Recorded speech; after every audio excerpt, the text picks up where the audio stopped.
Hi guys, I am so excited for you to meet my next guest. It is world-renowned fashion designer Jenny Packham. She has dressed some of the most famous faces: Oprah, Kate Hudson, Miley Cyrus. I mean, the names go on and on. She is going to give us a tip that will make any woman look fabulous in their dress. Also, she's going to tell a secret that her mom told her that will make you feel better in 1 minute. Stay tuned, she's coming up right now.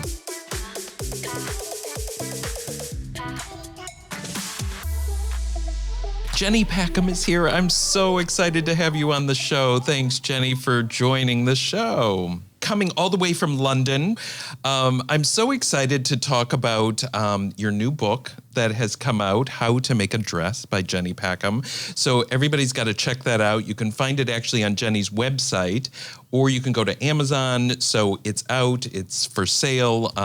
Let's jump into it. I just wanted to find out a little bit more background. I know you talk in your book a little bit about this, but for my audience to understand, you're growing up. So you grew up in London, right?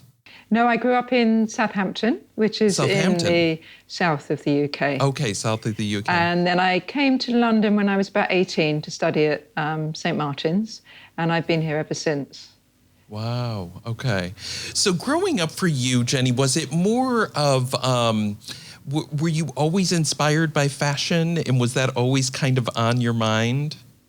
Well, I was very lucky. Both of my grandmothers were one was a needlewoman. She was very sort of creative, used to do a lot of embroidery. The other one was actually a dressmaker for the community.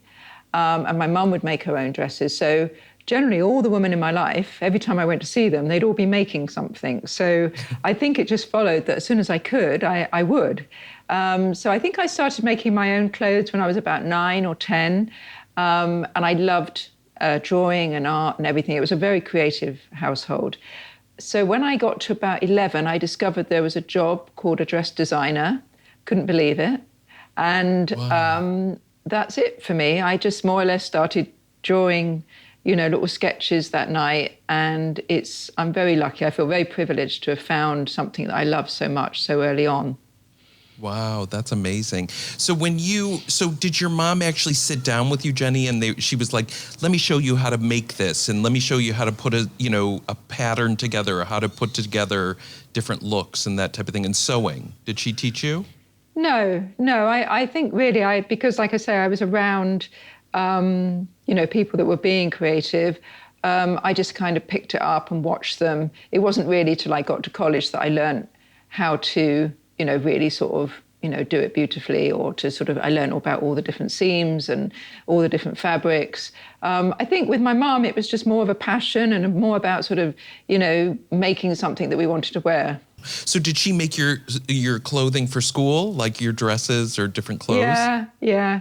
And I write about this in my book because my mum, she just made things, and sometimes they didn't fit me very well. There was, I think the last thing I wore that I was sort of happy wearing that she'd made was a jumpsuit, and it was corduroy. And I did a handstand at the bus stop, and the crutch split, and that was it, because the crutch was too low. And I said, that's it, I'm not wearing your clothes anymore. Yeah, and by then I'd started making my own. And I think also, at that time, it was much, you could make much better things than you could actually buy. Now I think, it's very reasonable to buy things for, young people, and they can buy the most amazing stuff. But then there wasn't so much actually. So making something was really important. And, it was very, I think as I got into sort of teenage years, it was all about that identity and making sure that nobody else had what you were wearing. Oh, right. That's interesting. What was your style like when you were young, Jenny? Like, just to give people an idea, because, when we're young, we go through so many different phases of fashion. I know you talk about this a little bit in the book, but just to give a little background. Yeah, my brother, he's 4 years older than me, and he was he started to be a sort of punk rocker, and I thought that was fabulous. So I tried that, but I didn't particularly like that. It was too sort of rough and ready for me. So then I became a mod, which was in the sort of second revival of mods. And that was brilliant because I got to sort of travel all over the area looking for sort of vintage clothing to wear. So it was very important to me to try and find sort of original things from the 60s. And that's when I really sort of got into sort of vintage, looking at older clothes and kind of really sort of getting inspiration from them, I suppose. Wow. And so that's what you would do, is go vintage shopping and kind of finding cool things and putting them together. Yeah. So you weren't as much going into the stores and shopping and that type of stuff as a kid, as a teenager? I love shopping. Yeah. I would do the high street. But I think when I went into that stage, it was about making it yourself or, going out and sort of seeing what you could find and put together. I don't know. I think it's a very sort of, it's a great part of your life when you're really sort of discovering, through fashion who you are, really. Right. And then as you evolved, what after the mod kind of vibe, then where did you kind of go into after that? What was your... Well, when I got to London, so I was 18 when I came to St. Martin's, that's when I just went into black.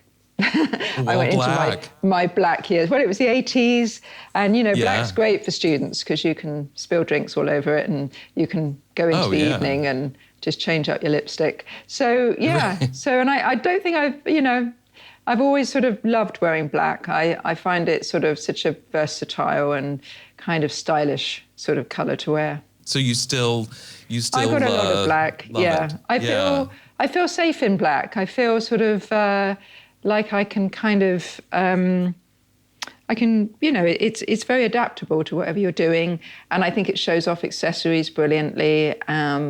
So I kind of stayed that way, but I do mix in quite a lot of sort of, colours now as well. But there's always a bit of black there. It's interesting because when I just look at your recent collection, it's so colorful. It's so beautiful, and the colors are just stunning. Sometimes I feel like when I wear like just a black suit, I accessorize with a bow tie, which obviously I'm wearing, but I pop it with color. Sometimes I feel like it's just an easy palette to work with, but looking at your collection, it's so fun to see all of the color and the feather that you do or detail. I absolutely love designing in color. I mean, we actually, as a brand, don't really sell much black at all. Our customers are really looking for sort of standout, beautiful colors. So I don't know, again, I find wearing black keeps me quite neutral when I'm working. And as I'm sort of as a designer, I don't really design for myself. I design very much for other women. So therefore, I don't know, I find working in black quite a nice sort of base color because of all the textures and beadwork and everything else I do, really. Right.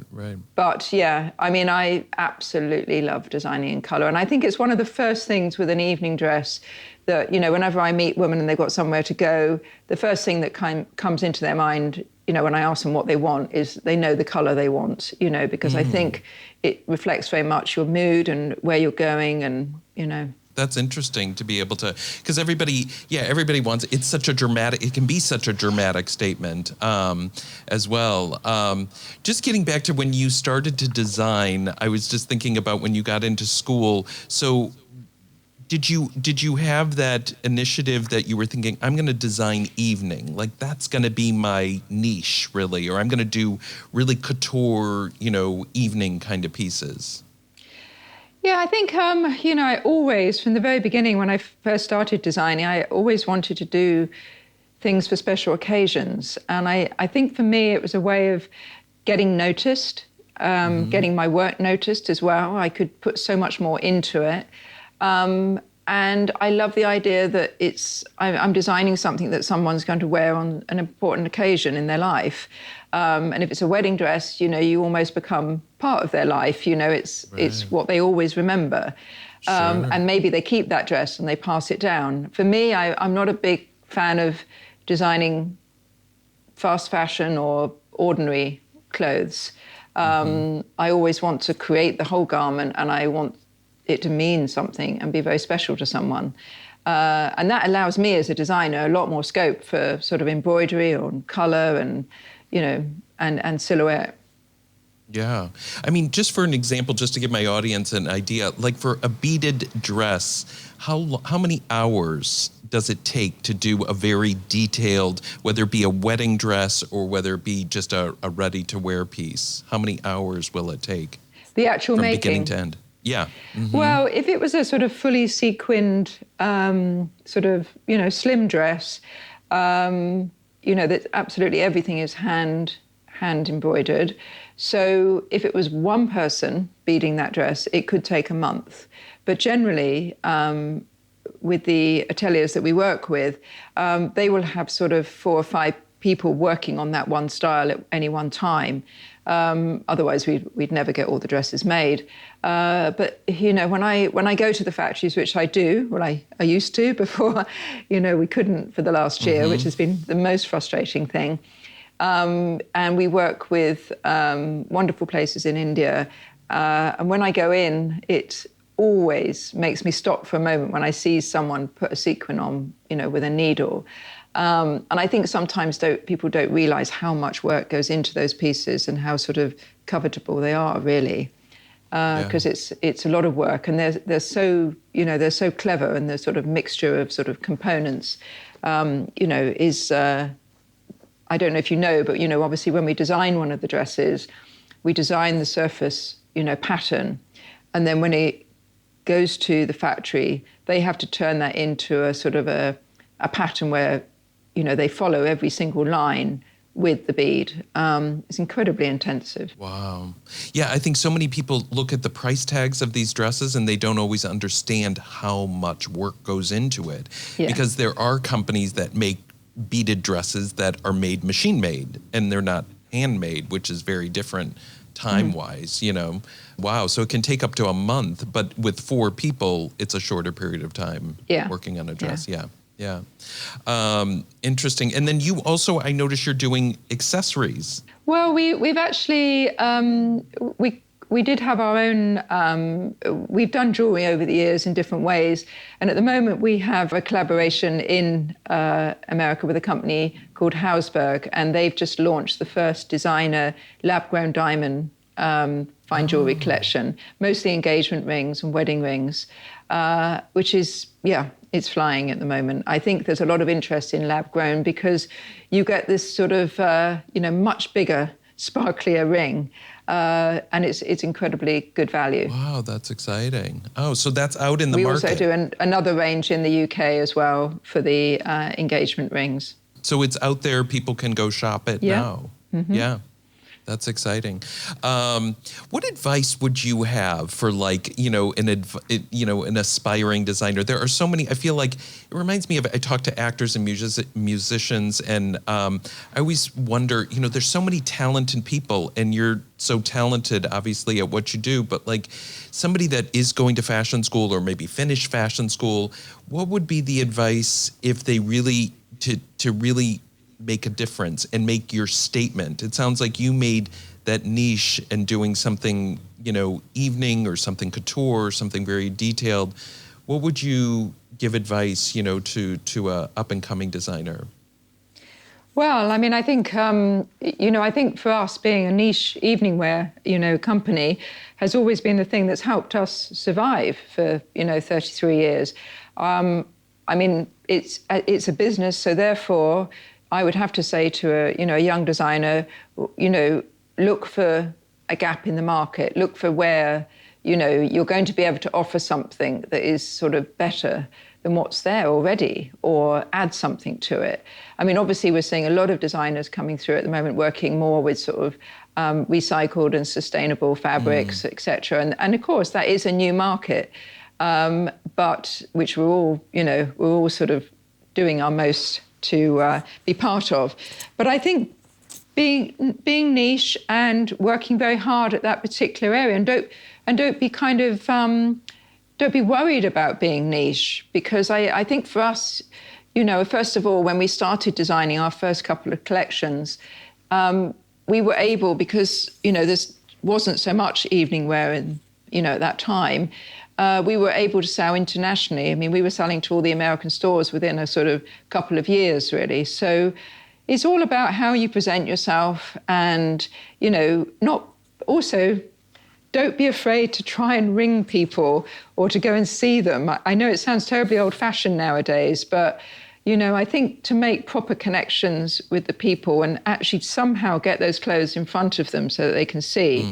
And I suppose, I used to go around to department stores, stand there, try the dresses on, twirl, show them.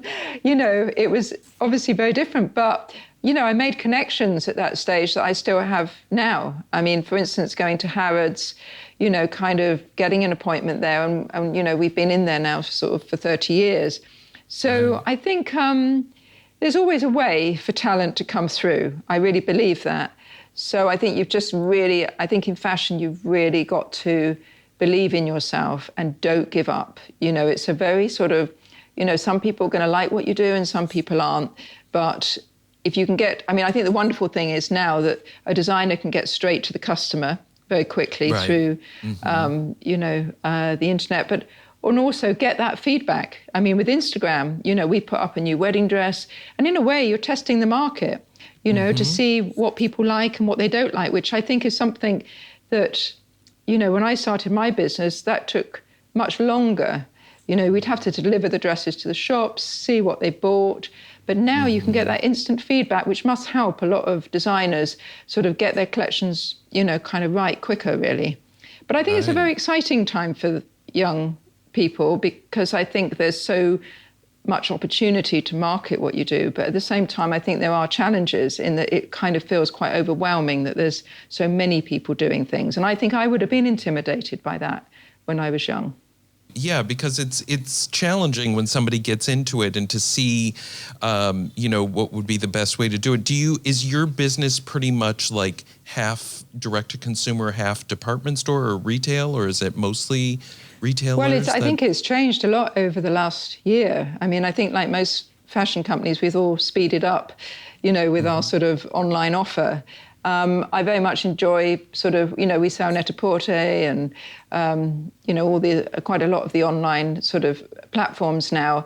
And it seems to be working alongside the retail as well. I think, say, for example, with, Neiman's or with Harrods, when we look at the sales, they seem quite even with sort of shop sales and online sales. So I think it's all about offering what you do to a much bigger audience, really.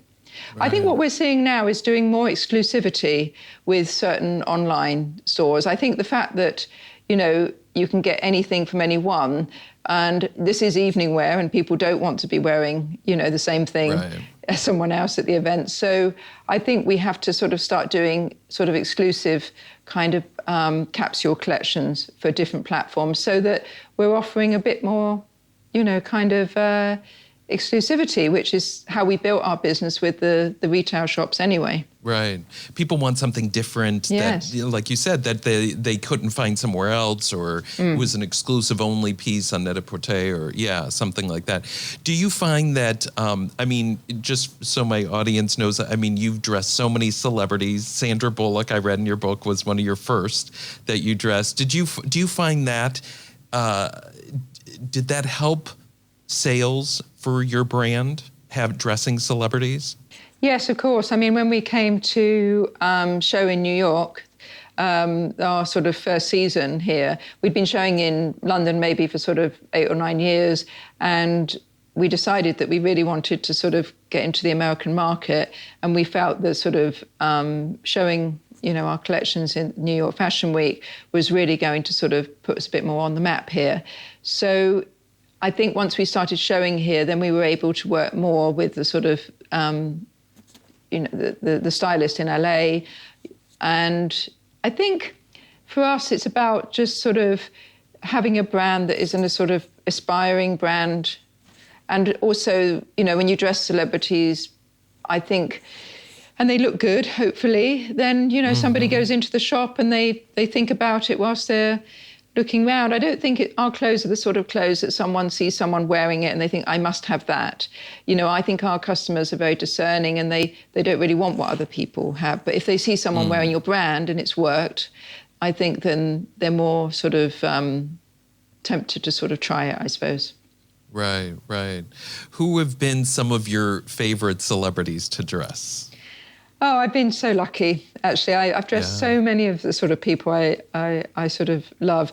I suppose, well, like we said, Sandra Bullock, I think Halle Berry, Kate Winslet, as I write about in the book. We've dressed her quite a lot of times now, and I'm a big fan of hers. And then we dress some of the sort of, I like it when we dress someone before they come to be sort of a much bigger actress. We've dressed sort of Florence Pugh, and now she's turning into a big star, really. And I think we dressed the Dakota Fanning and Elle Fanning when they were sort of very young. And then, of course, we dressed people like Helen Mirren, Oprah Winfrey, Adele. So, there's a lot of diversity with age and kind of what people do. So, yeah, I mean, it's great. And I think I always feel very, very lucky when we dress someone, because you never know whether they're going to wear it until, and sometimes a lot of these dresses, you do a lot of work and you have to sort of understand that, they're going to have 2 or 3, 4 choices.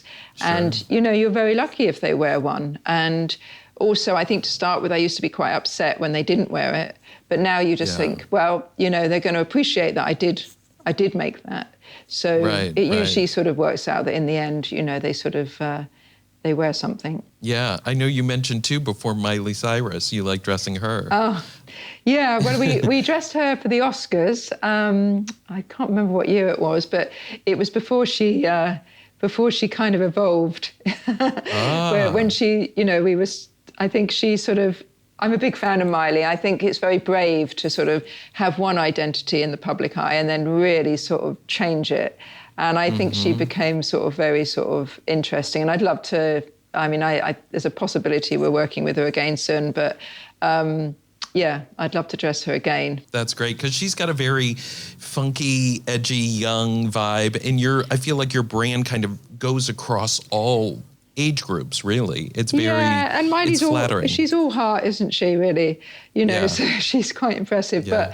But I think within a collection, whether it's the celebrities or our customer base, within those sort of 30 pieces, you have to offer, so much. You have to offer, dresses with sleeves and, I don't know, we have so many different sort of parts of the world. The Middle East, China is a big market for us, Japan. So you've got to think about all the different women that you're dressing and where they're going to, really. That's the most important thing. Right.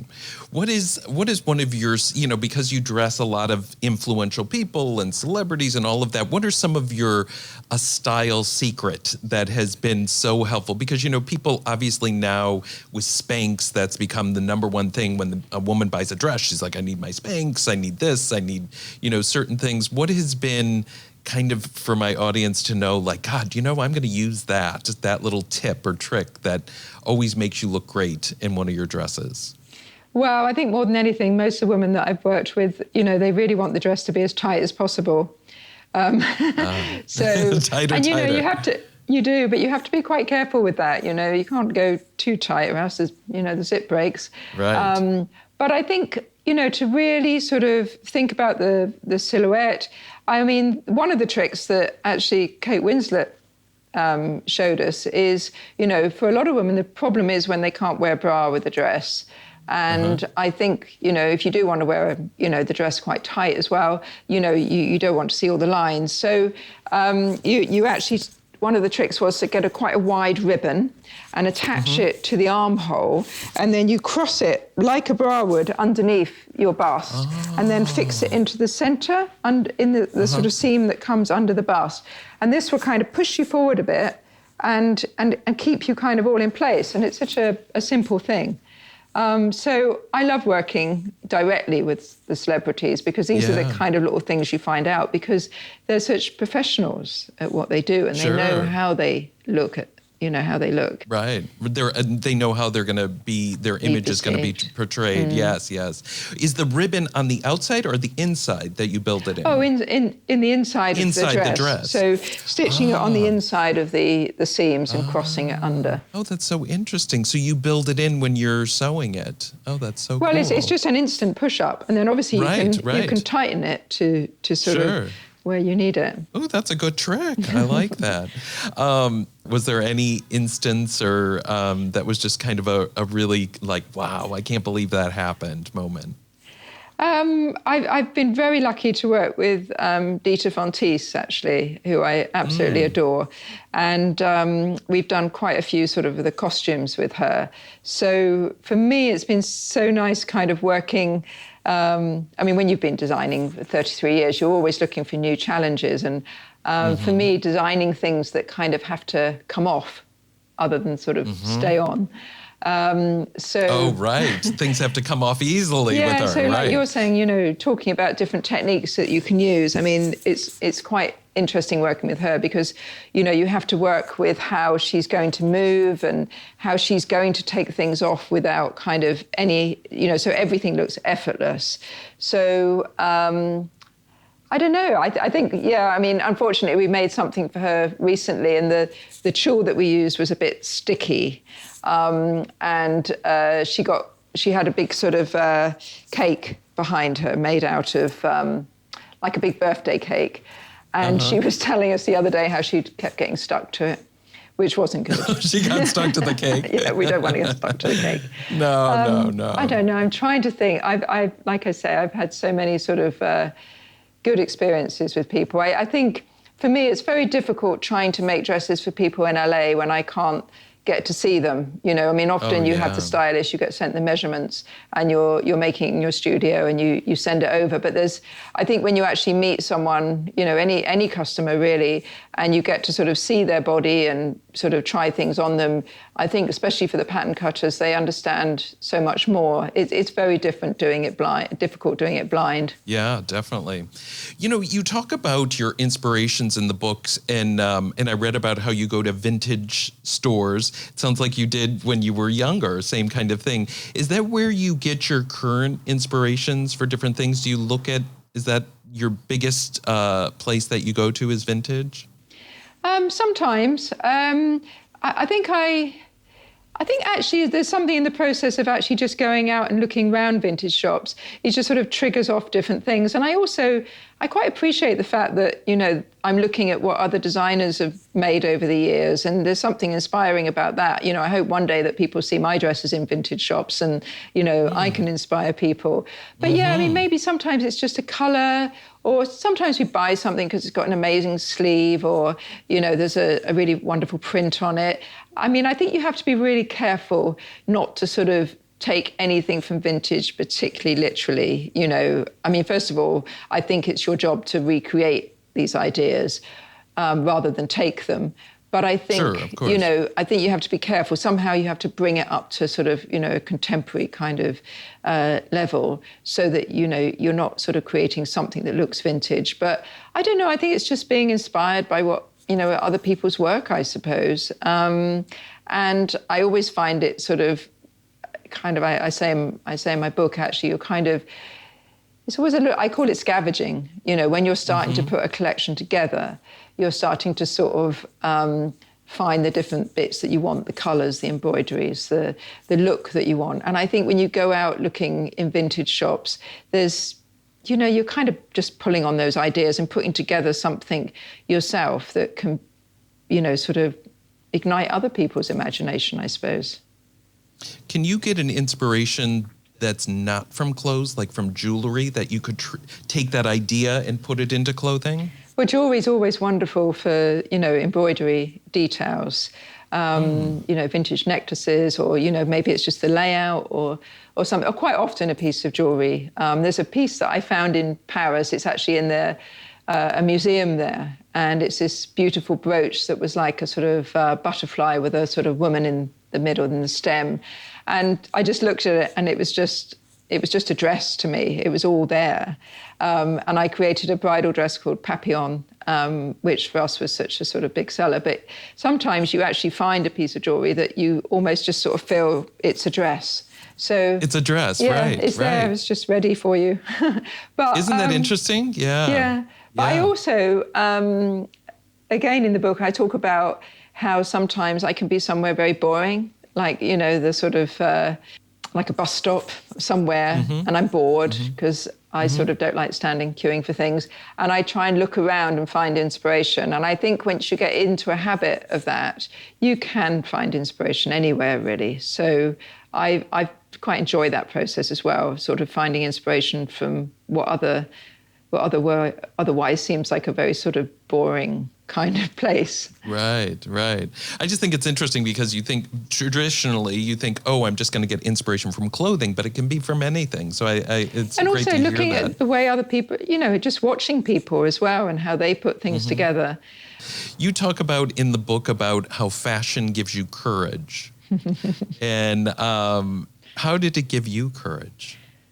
Well, I think at that point I was talking about being perhaps sort of, you know, being at sort of St. Martin's and, you know, feeling quite intimidated by it all, really, you know. So I think sometimes what you, I mean, that's probably when I went into the black, you know.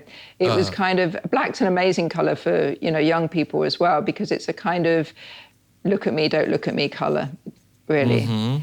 But I think by choosing to wear certain things, we can give ourselves confidence. And I think with my designs, that's what I'm always trying to achieve, is to design something that gives someone, you know, a lot of confidence so they feel really good about themselves, and also so they can completely forget about what they're wearing and enjoy, you know, the event that they're at or getting married.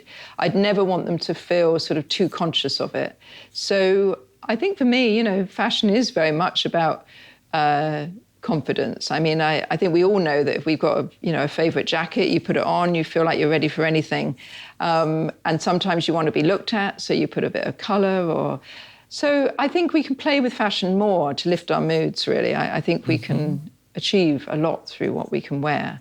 What is your favorite piece from this collection, your current collection? Current collection. I'm kind of on to the next one, and we've got something we could see on your site or from the runway.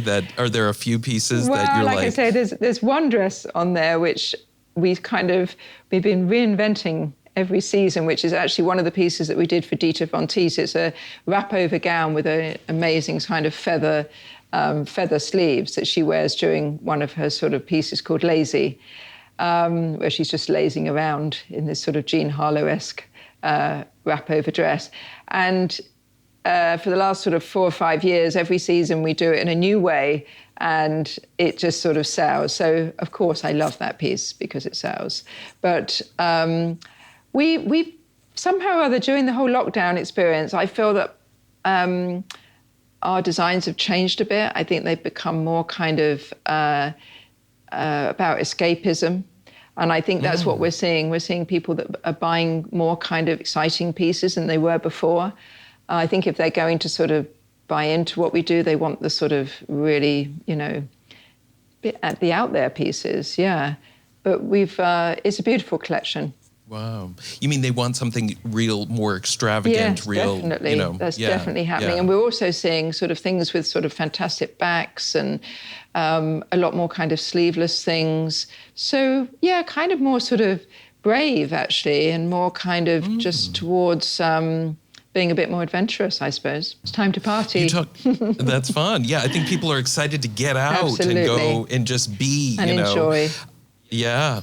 You talk also about trusting your intuition, and how do you help navigate, like, with your success? It's taken off so much, and do you feel like it's because you've trusted your intuition so much in what you do? Well, I'm very lucky. I've worked with my partner and husband for 33 years, and I feel that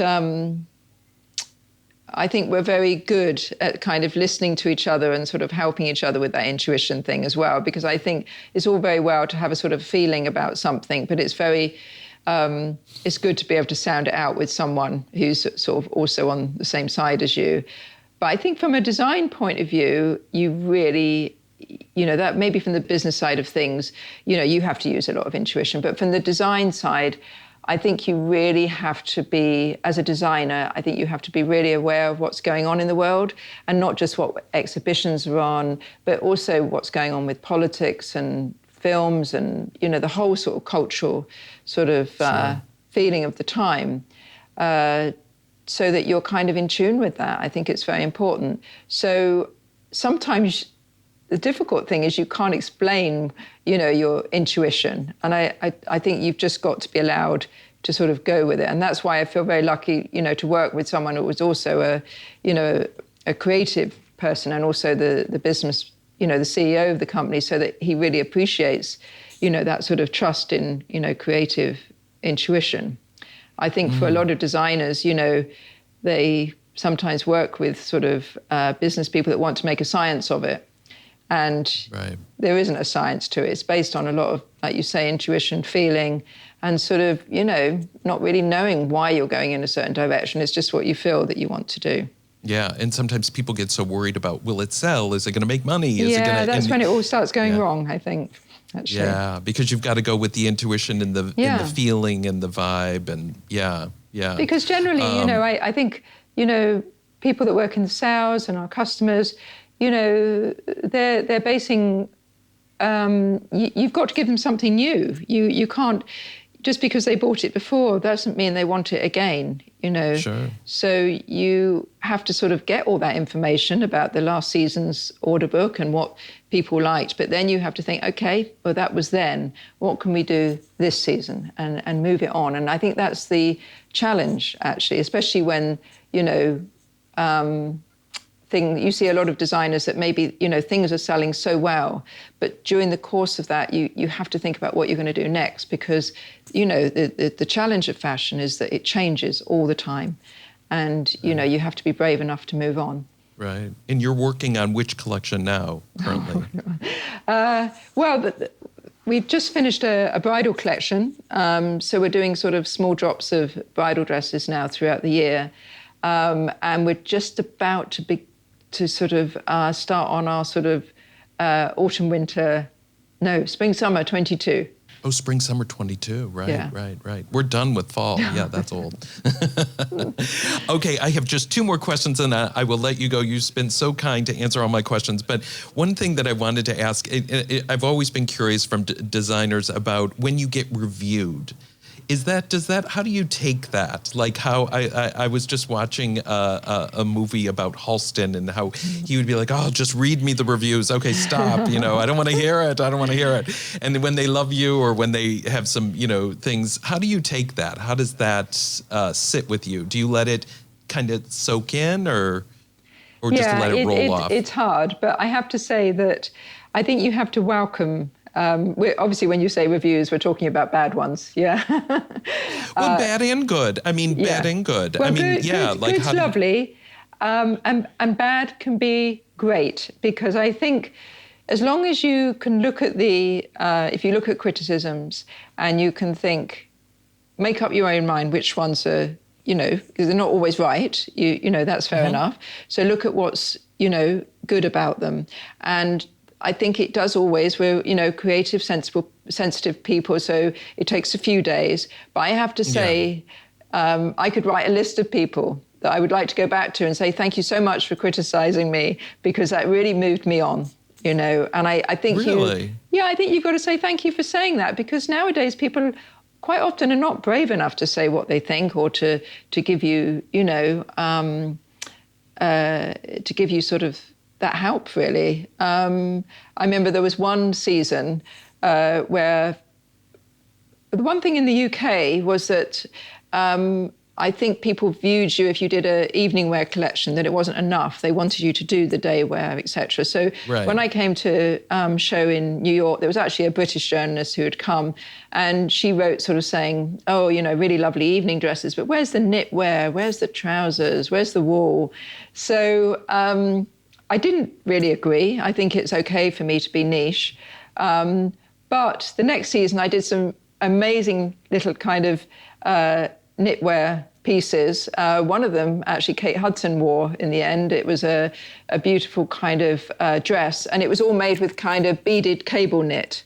So we'd kind of taken a kind of idea of knitwear and done it with beadwork. So again, you just sort of, I think, I mean, that was obviously a little bit obtuse with her criticism, but I think you should always listen and see if there's anything in that person that's saying is right, and could it help you move forward? I think it's important. Yeah. I don't think you can ignore it. I mean, when you show a collection, you're asking people to tell you what they like. You're putting yourself out there. It's your job to listen to them. Right. And so you take that in and decide, okay, I'm going to use that, or maybe I'll lose it. Or no, after I've cried my eyes out for a couple of days. I mean, because we are creative people, so we want everybody to love it, right? We want everyone to love it, yeah.